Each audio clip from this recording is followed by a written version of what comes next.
দুপুরবেলা সুন্দর করে লতি কেটে ধুয়ে তারপরে ভাপ দিয়ে হলুদ মরিচ নুন সব পদের মশলা দিয়ে লেবু দিলাম একটু মরিচ দিয়ে সুন্দর করে মাখায়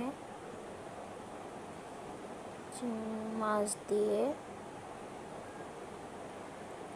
সুন্দর করে মাখায় নিলাম। মাখায় নেওয়ার পর কলা পাতায় দিয়ে সুন্দর করে বাস করে মোড়ায় বাইরে তারপরে সুন্দর করে প্যান কড়াইতে দিয়ে দিলাম।